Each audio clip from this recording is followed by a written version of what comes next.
जय Hind defence lovers. आज की टॉप हेडलाइंस कुछ इस प्रकार है। क्या सच में चीफ ऑफ डिफेंस स्टाफ ने स्वीकार किया है भारत के जेट्स का लॉस? यूक्रेन ने रशिया पर लॉन्च किया अभी तक का सबसे बड़ा हमला। भारत ने टेस्ट करे अपने नेक्स्ट जनरेशन के military weapons. S-400 air defence system की डिलीवरी होगी समय पर। और कावेरी इंजन के ड्राइव वेरिएंट को मिले फ्लाइट ट्रायल्स के लिए क्लियरेंस।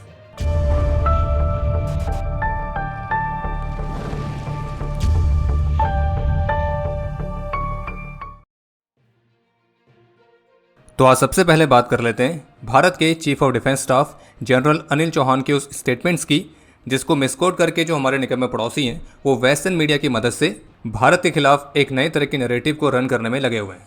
तो बात कुछ इस तरह से है कि जब 31 मई 2025 को ब्लूमबर्ग के साथ एक इंटरव्यू में जब चीफ ऑफ डिफेंस स्टाफ से प्रश्न पूछा गया कि क्या आप ये कंफर्म कर सकते हैं कि रिसेंट में जो भारत और पाकिस्तान में कॉन्फ्लिक्ट हुआ था तो उसमें क्या पाकिस्तान ने भारत के फाइटर जेट्स को डाउन किया है या नहीं, तो इसके उत्तर में उनका ये कहना था कि प्रश्न ये नहीं होना चाहिए कि जेट डाउन हुए हैं, बल्कि ये होना चाहिए कि जेट डाउन क्यों हुए हैं।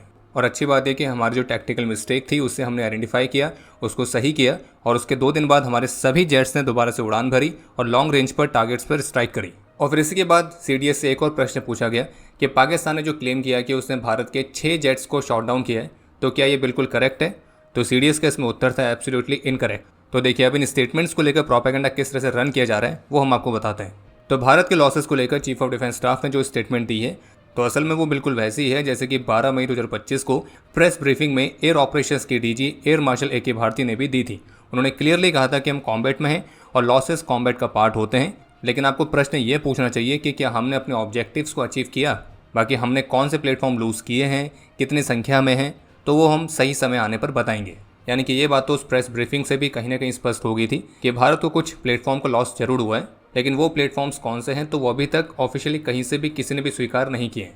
लेकिन जो प्रोपेगेंडा रन हो रहा है उसमें कुछ इस तरह से दिखाया जा रहा है कि पाकिस्तान जो क्लेम कर रहा था कि उसने भारत के मल्टीपल रफाल फाइटर्स को मुख्य रूप से शॉट किया है और पाकिस्तान भारत के 6 फाइटर्स को शॉट डाउन करने का दावा कर रहा था, तो वो दावा अभी भी फर्जी है और चीफ ऑफ डिफेंस स्टाफ की स्टेटमेंट से भी उस दावे की कोई भी पुष्टि नहीं होती है। और चीफ ऑफ डिफेंस स्टाफ ने ये बात क्लियरली करी है कि अगर जेट डाउन हुए हैं तो 2 दिन बाद सभी जेट्स ने दोबारा से उड़ान भरी भी थी, तो यहाँ पे डाउन होने से मतलब जरूरी नहीं है कि उसको शॉट ही किया गया हो। और हम फिर से बात स्पष्ट करेंगे कि भारत का कौन सा प्लेटफॉर्म भारत ने लूज़ किया है तो ये अभी भी कहीं से भी कैसे भी कंफर्म नहीं हुआ है। और पाकिस्तान द्वारा रफाल को शॉट डाउन किए जाने के जो दावे हैं तो वो भी अभी भी किसी भी तरह से साबित नहीं हो पाए हैं। और एक और इम्पोर्टेंट बात कि CDS से जो प्रश्न पूछा गया था कि पाकिस्तान ने जो 6 फाइटर्स को शॉट करने का क्लेम किया है तो इस पर CDS ने क्लियरली कहा कि एब्सोल्युटली इनकरेक्ट। लेकिन ये वाला जो उनका आंसर है और ये वाला जो प्रश्न है ये वेस्टर्न मीडिया में कहीं भी हाईलाइट नहीं किया जा रहा है और उसका बहुत सीधा सा कारण है कि ये उनकी नैरेटिव को सूट नहीं करता है। और सबसे बड़ा प्रश्न है कि भारत ने क्या अपने ऑब्जेक्टिव्स को अचीव किया, तो वो पूरी तरह से स्पष्ट है कि हाँ, भारत ने अपने ऑब्जेक्टिव्स अचीव किए हैं और वो भी बेहद ही सटीक तरीके से, और उसके सबूत भारत ऑलरेडी दे चुका है। बाकी सोशल मीडिया पर प्रो पाकिस्तानी हैंडल्स के द्वारा श्रीनगर एयरपोर्ट की एडिट की गई सैटेलाइट इमेजेस सर्कुलेट की जा रही हैं और जिनमें यह क्लेम किया जा रहा है कि पाकिस्तान की स्ट्राइक में श्रीनगर एयरपोर्ट को भी नुकसान पहुंचा था। लेकिन ये स्पष्ट हुआ कि जो सैटेलाइट इमेजेस सर्कुलेट की जा रही हैं तो उन्हें असल में एडिट किया गया है, जबकि एक्चुअल में भारत के श्रीनगर एयरपोर्ट पर ऐसा कोई भी डैमेज नहीं देखा गया है। रशिया और यूक्रेन के बीच जो लगभग 3 वर्षों से कॉन्फ्लिक्ट चल रहा है तो उसको समाप्त करने के लिए जहां एक तरफ अलग अलग तरह की पीस टॉक्स कंडक्ट करने के प्रयास किए जा रहे हैं, तो इसी बीच यूक्रेन ने रशिया पर अभी तक के सबसे बड़े हमले को अंजाम दिया है।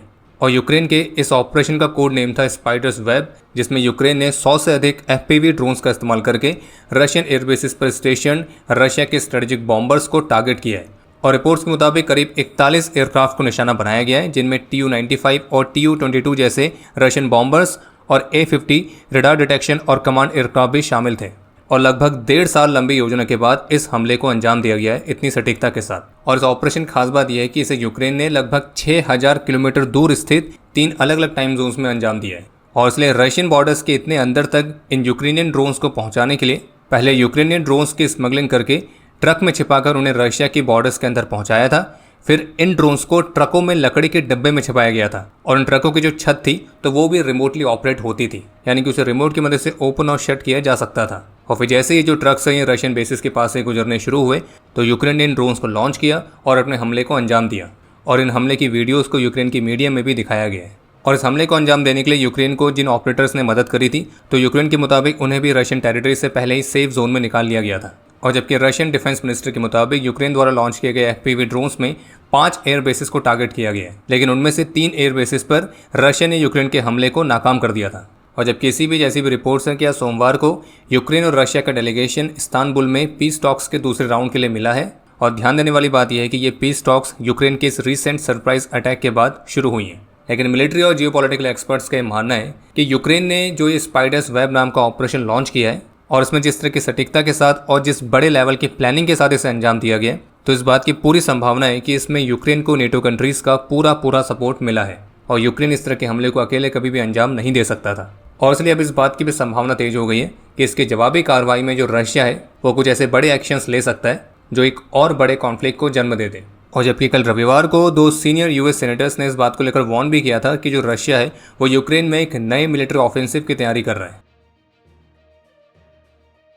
PTI न्यूज़ एजेंसी के साथ बातचीत में रशियन ऑफिशियल्स की तरफ से कंफर्म किया गया कि भारत के लिए जो बचे हुए S-400 एयर डिफेंस सिस्टम्स की यूनिट्स हैं तो उनकी डिलीवरी उनके शेड्यूल टाइम के अनुसार पूरी हो जाएगी, यानी कि अगले वर्ष तक सभी S-400 air defence systems Bharat को मिल जाएंगे। और जबकि रशिया एयर डिफेंस सिस्टम्स के मामले में भारत के साथ अपनी पार्टनरशिप को और भी प्रमोट करने और एक्सपेंड करने के लिए डिस्कशन के लिए भी पूरी तरह से ओपन है। आपको बता दें कि अभी कुछ समय पहले से रिपोर्ट्स आई थी कि जो भारत है वो S-400 एयर डिफेंस सिस्टम्स की कुछ और यूनिट्स रशिया से लेने की योजना बना सकता है। और जबकि रशिया ने भारत के साथ S-500 एयर डिफेंस सिस्टम के जॉइंट प्रोडक्शन का प्रपोजल भी दिया है, खासतौर पर ऑपरेशन सिंदूर में S-400 एयर डिफेंस सिस्टम की जबरदस्त परफॉर्मेंस के बाद। बाकी बता दें कि भारत ने फिलहाल रशिया के साथ total 5 S-400 air defence systems की रेजिमेंट्स के लिए कॉन्ट्रैक्ट साइन किया था, जिनमें से 3 ऑलरेडी भारत को मिल भी चुकी हैं और डिप्लॉय भी हो चुकी हैं, और जबकि बाकी की 2 अगले वर्ष तक भारत को मिल जाएंगी। इसके अलावा भी हाल ही में भारतीय सेना ने नियर कॉम्बैट कंडीशंस के अंदर अपने नेक्स्ट जनरेशन के डिफेंस टेक्नोलॉजीज के ट्रायल्स कंडक्ट किए थे। और इस दौरान जो भारत के प्लेटफॉर्म्स टेस्ट किए गए उनमें unmanned aerial systems, UAV launched precision guided munitions, runway independent remotely piloted aerial system, counter unmanned aerial system solutions, loitering munitions, specialised vertical launch drones, precision multi munition delivery systems, integrated drone detection and introduction system, low level light weight radars, next generation के very short range air defence systems और electronic warfare platforms मुख्य रूप से शामिल थे। और ये trials Pokhran, Babina और जोशीमठ जैसी महत्वपूर्ण लोकेशंस पर किए गए थे।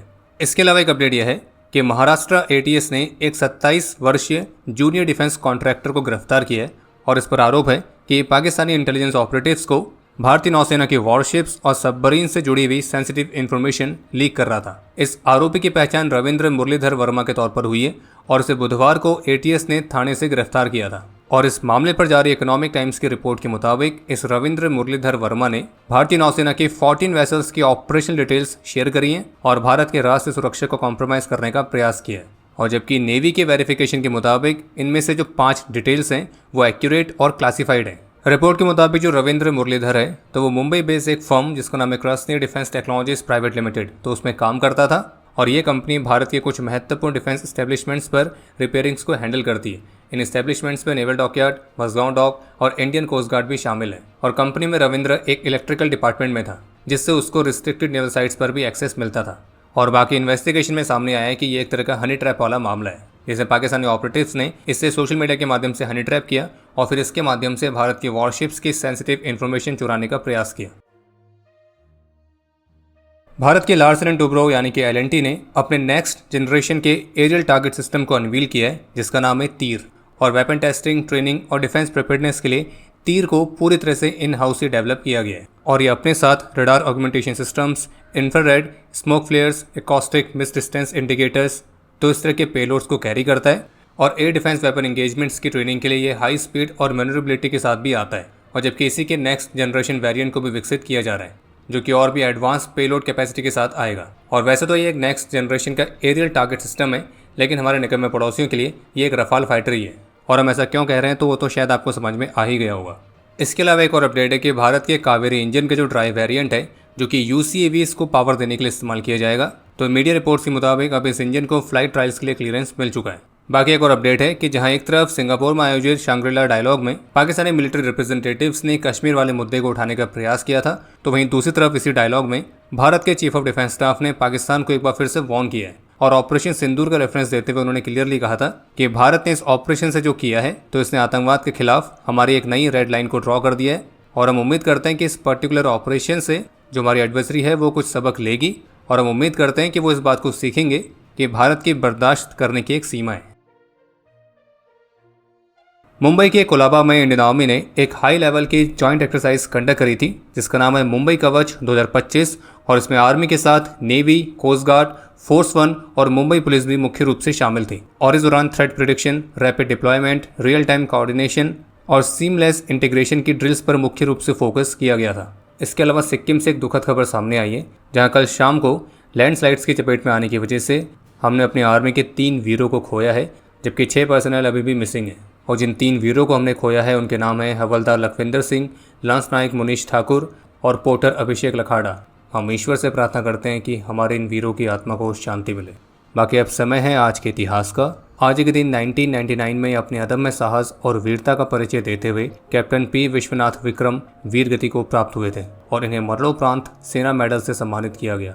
आज के दिन 1999 में अपने अदम्य साहस और वीरता का परिचय देते हुए लेफ्टिनेंट कर्नल रामकृष्ण विश्वनाथन ने अपना सर्वोच्च बलिदान दिया था और इन्हें मरणोपरांत वीर चक्र से सम्मानित किया गया। आज के दिन 1999 में ही अपने अदम्य साहस और वीरता का परिचय देते हुए सूबेदार रणधीर सिंह वीर गति को प्राप्त हुए थे। और आपके लिए आज का प्रश्न है कि दुनिया में किन किन देशों के पास बॉम्बर एयरक्राफ्ट है। और अब समय है आज के टॉप 3 कमेंट्स का, जो ये रहे आपकी स्क्रीन पर।